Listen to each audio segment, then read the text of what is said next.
조국으로 돌아온 저는 우선 개념을 명확하게 정립하려고 힘썼습니다. 그러나 성무를 집행하느라고 항상 바빴고 조용한 짬을 내지 못했습니다. 그래서 신부님들께 이 문제에 대해서 아무것도 써 보내드릴 수가 없었습니다. 금년에는 하느님의 허락하심으로 다행히 연례 공소 순회를 일찍 마쳐서 잠시 동안 휴가를 얻었습니다. 제게 주어진 이 기회를 놓치지 않으렵니다. 순교자들의 행적을 여러 증인들의 말을 토대로 정확하게 진실을 기록하려 합니다. 저의 형제들과 친척들과 이웃 사람들이 제공한 증언들도 포함하여 순교자들과 함께 살았던 증인들, 또한 순교자들과 함께 감옥에서나 형벌을 당할 때 함께 했던 동료들로부터 들은 증언들, 그리고 순교자들이 순교하기 전 삶의 모습에 관한 증언들을 가능한 대로 정확하게 묘사하고 충실하게 서술하도록 힘쓸 작정입니다. 이 삼천리 강토를 아름답게 꾸민 수많은 순교의 꽃들 중에서 어느 꽃을 먼저 신부님께 드릴까요? 자식된 도리로 보나 신부님의 관심사로 보나 저의 아버지와 어머니에 대해 우선적으로 말씀드리는 것이 당연할 줄 압니다. 저의 아버지는 최경환 프란치스코이고 저의 어머니는 이성래 마리아입니다.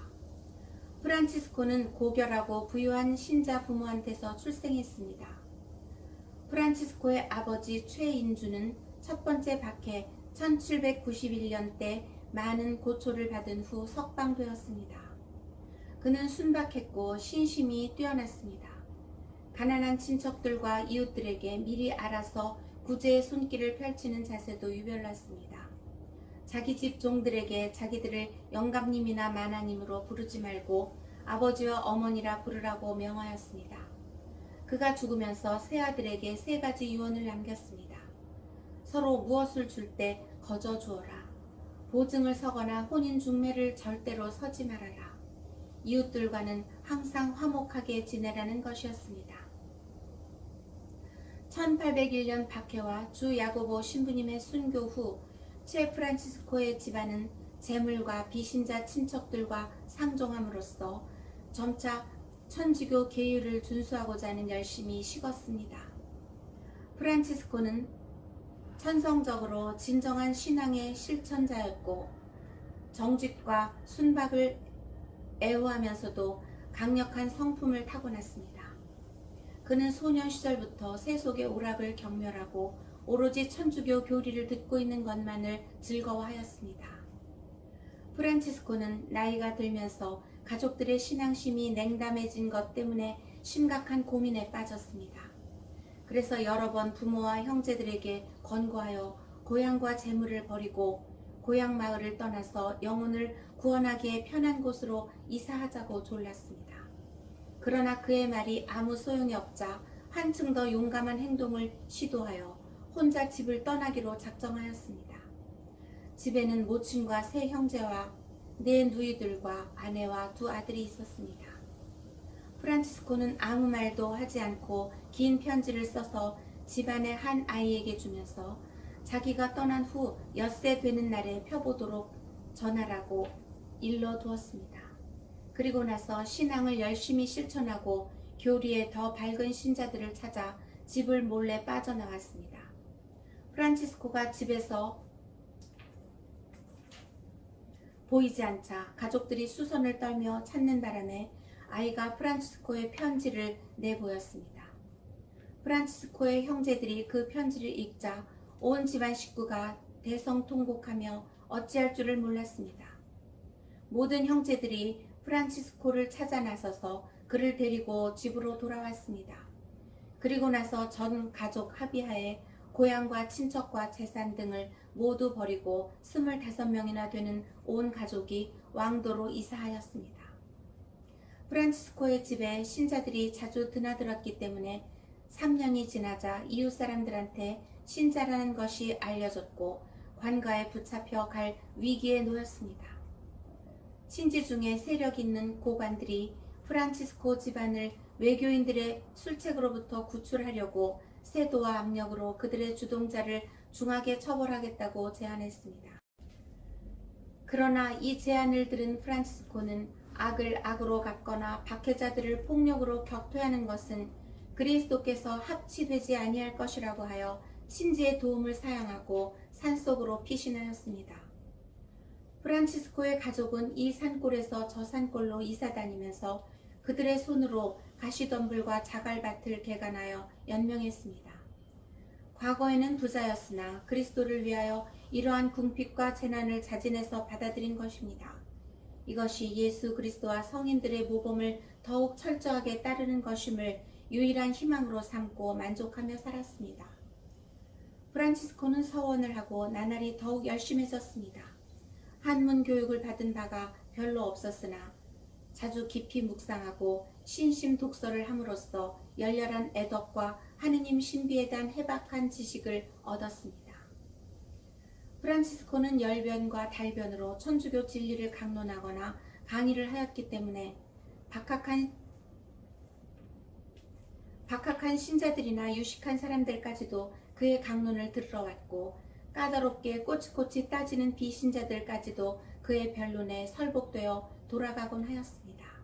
밭에서 일할 때나 집에서 일할 때나 길에서 누구와 담화할 때나 항상 천주교 교리와 신심 사정에 대한 이야기만 하였습니다. 그가 얼마나 꾸밈없이 순박하게 그리고 몸짓과 함께 힘차게 말하는지 듣는 사람은 누구나 탄복했습니다. 육신을 가꾸는 일이나 세속적인 평판이나 관심, 현세적인 사정에 대해서는 전혀 상관하지 않았습니다.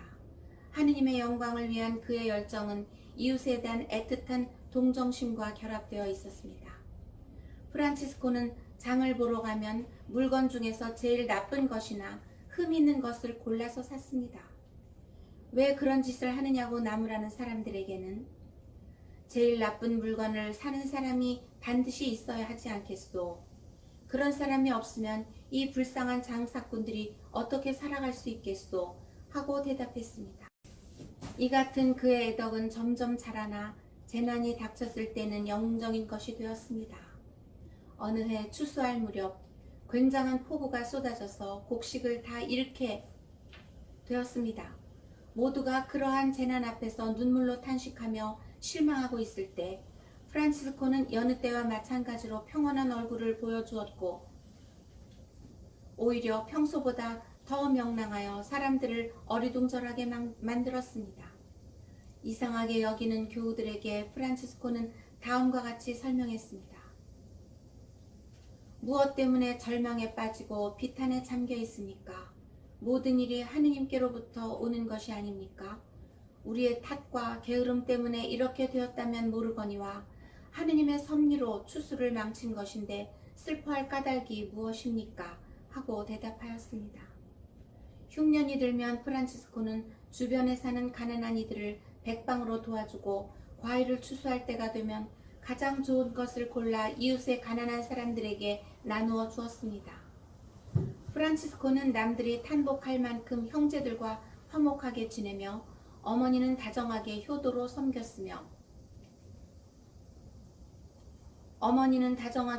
섬겼으며 아랫사람들도 자상하게 보살폈습니다.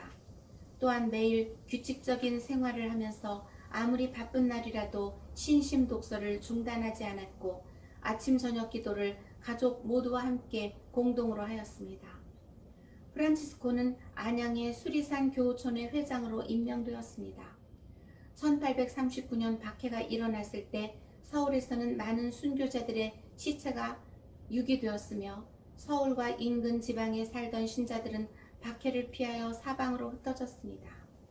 신자들은 박해와 기근으로 굶주림에 시달리고 지쳐서 차마 순교자들의 시체를 수습하고 매장할 겨를이 없었습니다.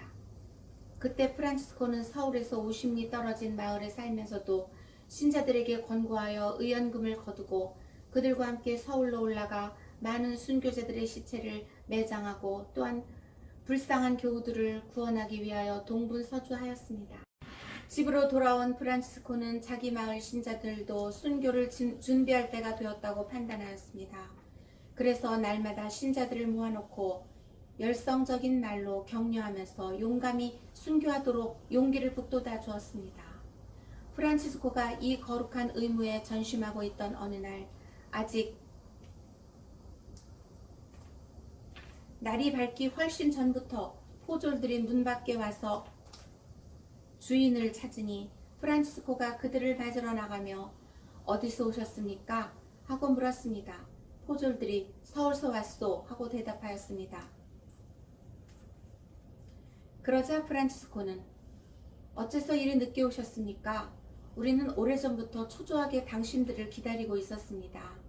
우리는 준비가 다 되었으니 아무 염려 마십시오. 아직 동이 트지 않았으니 잠시 좀 쉬시고 새벽에 식사를 해서 기운도 돋우도록 하십시오. 그리고 나서 질서정연하게 떠나도록 합시다. 반갑게 맞이하는 프란치스코의 말을 들은 포졸들은 감탄하여 이 사람과 이 가족들이야말로 진짜 천주학쟁이다. 이런 사람들은 달아날 염려가 조금도 없다. 우리는 안심하고 잘 수 있겠다. 고 말하고는 교우들을 결박하지도 않은 채 모두가 한적한 곳에 가서 깊이 잠들었습니다. 그동안 신자들은 감옥으로 떠날 준비를 하였고 프란치스코는 모든 시자들을 권면하며 용기를 북돋아 주었습니다. 한편 마리아는 포졸들에게 줄 밥상을 차렸습니다. 포졸들이 잠에서 깨어나 식사를 마치자 프란치스코는 장롱에서 옷을 모두 꺼내어 포졸들의 한 사람 한 사람에게 다 입혀 주었습니다.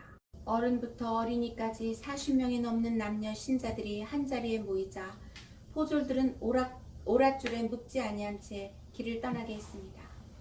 앞에는 남자들이 큰아이들을 데리고 걷고 그 뒤에는 여자들이 젖먹이들을 등에 업고 걸었습니다.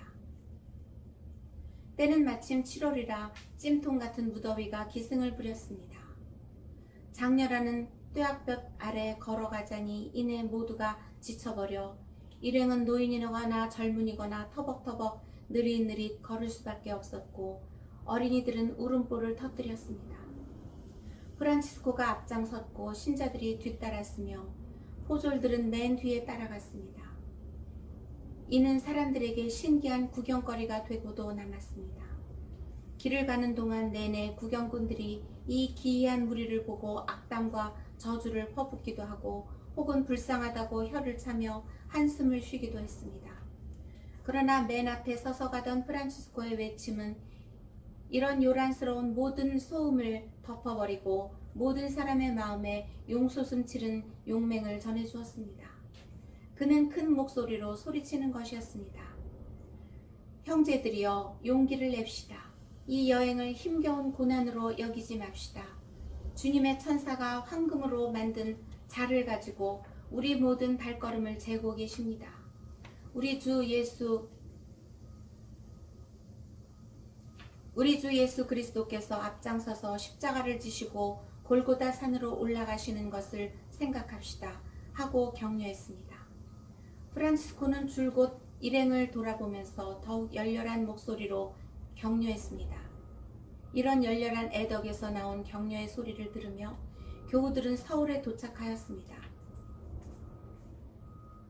서울 가까이 이르자 포졸들이 신자들을 5명씩 오랏줄로 묶었습니다.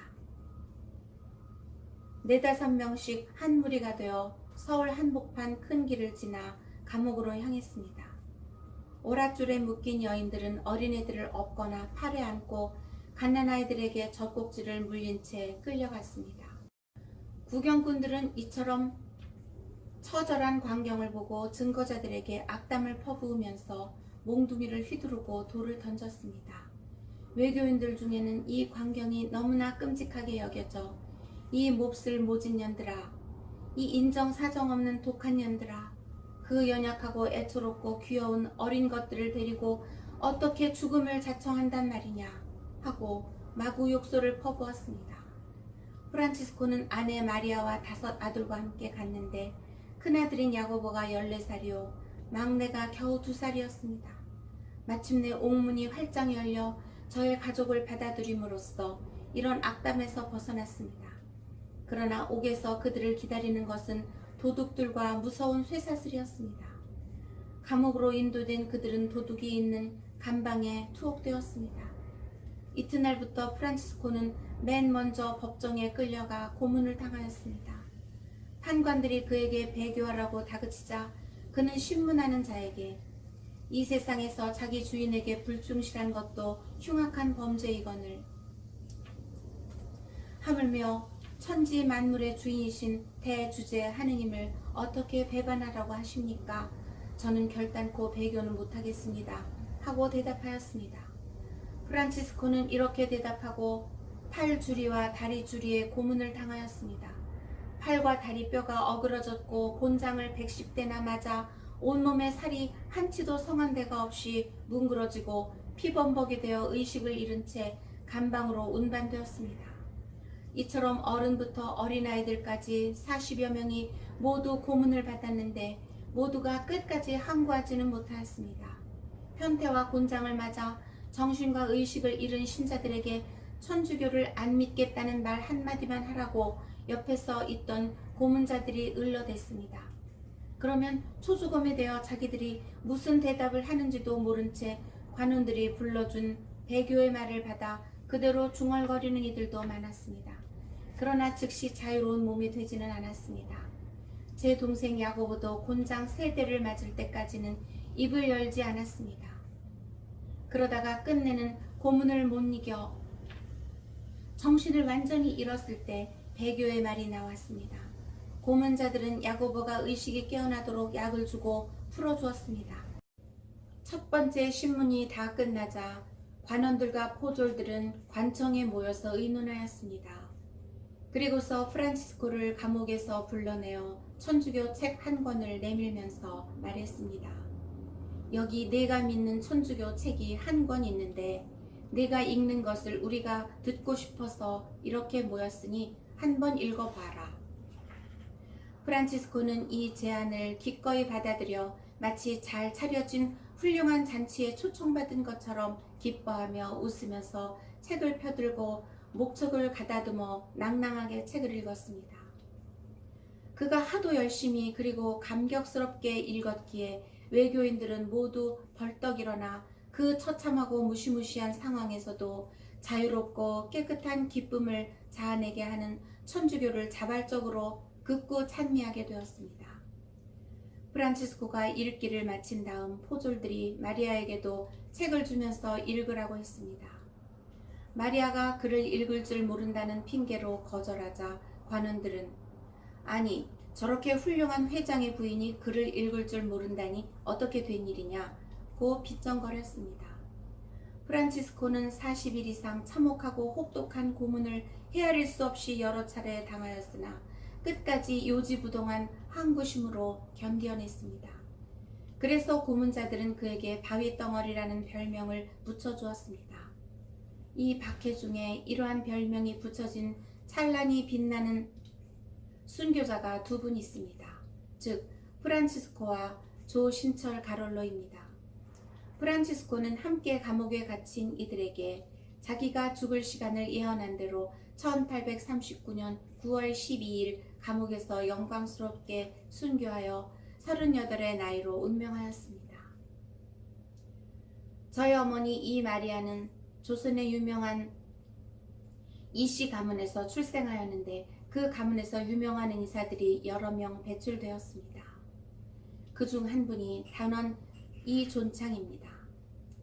그는 첫 선교사 신부님들이 복음을 전하기 위하여 조선에 오기 전 지방에서 복음을 전파하는 사제의 직분을 집행했습니다. 1784년의 일이었습니다. 중국에서 나온 천주교 서적들을 연구하여 천주교의 기본 교리를 터득한 이벽은 이승훈에게 북경에 가면 그곳 주교님을 찾아가라고 부탁했습니다. 북경 주교님은 이승훈을 반갑게 맞이하고 그에게 주요한 천주교 교리를 가르치고 세례를 주었습니다. 그리고 많은 천주교 서적도 주면서 조선에 돌아가 사도의 직분을 수행하라고 당부하셨습니다. 조국에 돌아온 이승훈은 열성은 많았으나 교리에 대해서는 무지한 탓으로 조선에서 천주교회를 잘못 시작했습니다. 그는 자기 자신을 포함하여 여러 사람을 사제로 만들었는데 그 중에 한 사람이 이존창이었습니다. 이존창은 후에 이와 같은 일이 잘못임을 깨닫고 뉘우치면서 영화로이 순교하였습니다. 이존창의 집안이 처음에는 모르고서 가짜 사제를 냈으나 나중에는 진짜 사제를 내는 영광을 얻게 되었습니다. 즉, 그 집안의 딸들에게서 2명의 사제들이 탄생된 것입니다. 그의 딸 멜라니아는 김대건 안드레아 신부님의 조모이고 최영업 신부님의 모친은 이 존창의 사촌 누이 멜라니아의 조카딸입니다. 이 마리아는 4남 6녀 중 막내로 태어났습니다. 어려서부터 총명하고 남성처럼 씩씩한 정신을 타고났는데 18살에 프란치스코와 결혼하였습니다. 마리아는 집안을 지혜롭게 꾸려나갔으며 식구들 간에 불화 없이 지내게 했습니다. 그리스도를 위하여 고향과 재산을 모두 버리고 극도의 궁핍과 굶주림 가운데 험한 산 속에서 방황하기를 수년간 거듭하였는데도 이 모든 것을 기쁘게 참아받았습니다. 남편을 따라 먼 곳으로 이사를 갈 때나 먼 길을 걸을 때 어린 자식들이 굶주림에 지쳐서 칭얼거리면 그리스도와 성모 마리아와 요셉이 이집트로 피난 가시던 이야기와 골고다 전에 십자가를 지고 오르신 예수님의 이야기를 들려주면서 자녀들이 인내심과 참을성을 키우도록 했습니다. 남편이 자기보다 나이가 어린데도 남편을 공경하고 순종하며 부부가 한마음 한뜻으로 화목하게 살았습니다. 마리아는 이 세상에서 남편을 여의고 자기 혼자 살아남는 것 외에는 아무것도 두렵지 않다는 말을 자주 하였습니다.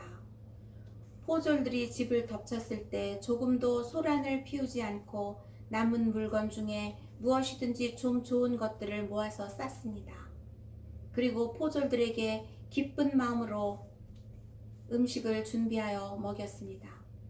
포도청으로 출발하던 날 일행은 벌써 떠났는데 마리아는 어린 것들을 데리고 먼 길을 걸을 것에 대비해 집안에서 물건을 챙기고 있었습니다. 그때 포졸 하나가 마리아에게 접근하여 점잖지 못하게 치근거리며 다른 이들은 다 떠났는데 너는 왜 꾸물거리고 있느냐, 가기 싫은 것이 아니냐고 말했습니다. 마리아는 관원이 짓궂게 구는 꼴을 못마땅하게 여겨 엄중한 소리로 당신은 누굽니까? 당신은 정말로 망측한 사람이군요. 내가 가거나 말거나 당신에게 무슨 상관이 있단 말입니까? 내가 가고 싶으면 가고 가기 싫으면 안 가는 것이 내 자유인데 도대체 당신에게 무슨 상관이 있습니까? 내 남편과 자식들이 갔는데 내가 왜 안 간단 말입니까? 당신은 상관 말고 당신 갈 길이나 가십시오 하고 그의 야비한 행동을 나무랐습니다. 포졸이 떠나가자 마리아는 아기를 팔에 안고 일행을 뒤쫓아갔습니다. 서울에 도착한 마리아는 남편과 큰 자식들과 격리되어 여인들 감방에 어린 아들과 함께 수감되었습니다. 다음 날 다른 이들과 더불어 법정에서 문초와 고문을 받았습니다. 주리를 틀려서 살이 너덜너덜하게 찢어지고 팔과 다리가 부러져 유혈이 낭자하였습니다. 그러나 그리스도를 용감하게 증언하였습니다. 이런 육체적 고문 외에도 어린 아들에 대한 모성애로 인해 마음의 고통이 극심했습니다. 아기가 젖을 달라고 하는데 젖이 나오지 않고 먹을 것을 달라고 하는데 먹일 것이 없으니 어린 아들은 눈앞에서 굶주림으로 죽어갔습니다. 그래도 마리아는 프란치스코가 살아있는 동안에는 줄곧 꿋꿋이 버텼습니다. 그러나 프란치스코가 극도의 고문 끝에 결국 죽고 또 어린 아들이 더러운 감방에 축 늘어져 있는 것을 보며 자식에 대한 그릇된 자비심으로 마리아의 마음은 흔들리기 시작했습니다. 곤장에도 칼에도 용맹하였으나 자식에 대한 애정 앞에서는 마음이 약해졌습니다. 마리아는 살덩이와 핏덩어리들이 더럽게 흩어져 있는 감옥에서 거짓말로 배교한다고 한마디 함으로써 현세적 영신적 구원을 함께 도모해야겠다는 그릇된 생각이 들었습니다. 결국 배교한다는 말을 하고 감옥에서 풀려났습니다. 그러나 하느님은 당신의 인자하심으로 당신 여종의 나약함을 구제하시고자 은혜를 주셨습니다. 마리아가 풀려나 집에 가 있는 동안 맏아들 최 토마스가 모방 신부님의 주선으로 마카오에 갔고 거기서 라틴어 공부를 하고 있다는 사실이 탄로난 것입니다. 이 때문에 마리아는 상급 재판소, 즉 형조로 이송되었습니다. 거기에 갇혀있던 용감한 신자들이 배교를 취소하고 영광스럽게 순교하도록 마리아에게 권고했습니다. 이 말에 감동한 마리아는 자기 잘못을 진심으로 뉘우치고 재판관 앞에서 불충실한 배교를 용감히 취소하였습니다. 이때부터 모든 유혹을 용감히 이겨내고 또 모종에서 오는 모든 나약한 생각을 끝까지 물리쳤습니다. 이 재판소에서 마리아는 어린아들이 기아와 비참으로 눈앞에서 죽어가는 끔찍한 모습을 목격했습니다. 그러나 마리아는 두 아들을 하느님께 바친 것을 기뻐했습니다. 마리아는 아들들에게 구원에 유익한 말과 모범으로 천주교 교리와 기도문을 가르쳤습니다. 야고보는 한 달 이상 감옥에 머물면서 자기 어머니 마리아와 함께 갇혀있는 그리스도의 포로들을 위하여 시중을 들었습니다. 그리고 그 모든 사람들이 죽는 날까지 지켜보면서 증인이 되었습니다. 마리아는 상급 재판소인 형조에서 관례대로 3차례의 고문을 당한 후 사형 선고를 받았습니다. 사형 집행일이 가까워지자 평온한 모습으로 야고보를 불러 마지막 훈계를 하였습니다. 하느님의 계명을 부지런히 지키고 형제간에 서로 화목하고 사랑하도록 타일렀습니다. 사형 집행인들이 십자가 형틀을 만들고 감옥 전체가 형구들로 가득 찼습니다. 마리아는 기도를 마치고 난 다음 야고보에게 당신을 너무 걱정하지 말라고 타이르고 같이 감옥에 갇혀있는 증거자들에게 작별 인사를 하고 떠나라고 명했습니다. 마리아는 야고보에게 최후의 형벌이 행해지는 형장에 따라오지 말도록 명했습니다. 왜냐하면 어린 야고보는 보호자도 없고 아무 도움도 받지 못하는 고아로서 어린 새 동생을 거느리고 살아야 할 처지에 있었는데 만약 형장에서 그 어린 야고보의 모습을 본다면 모종에 끌리고 마음이 흔들려 최후의 전투를 맞이하는데 준비가 덜 된 모습을 보여줄까봐 두려웠기 때문입니다. 그리하여 야고보는 모종에 눈물 짓는 어머니에게 영생의 작별 인사를 하고서 감옥에서 나왔습니다. 야고보는 최후의 형벌을 받고 순교하는 현장에 있을 감옥 사람들에게 어머니를 보살펴 드리고 마지막 순간까지 조심스럽게 지켜줄 것을 부탁했습니다. 그리하여 마리아는 다른 6명의 증거자들과 함께 순교로 개선할 십자가 형틀에 올라갔고 안온하고 평화로운 얼굴로 형장에 나아갔습니다. 그녀는 희광이의 칼을 받고 1840년 1월 31일 39의 나이로 영광스럽게 순교하였습니다. 이제 편지를 마치면서 경애할 모든 신부님들에게 지극히 겸손되고 정에 넘치는 인사를 드립니다. 그리고 저와 저의 가련한 신자들을 위하여 항상 기도 중에 기억해 주시기를 청합니다. 지극히 미약한 조선 대목구의 교황 파견 선교사 최 토마스가 올립니다. 다음 주에 계속됩니다.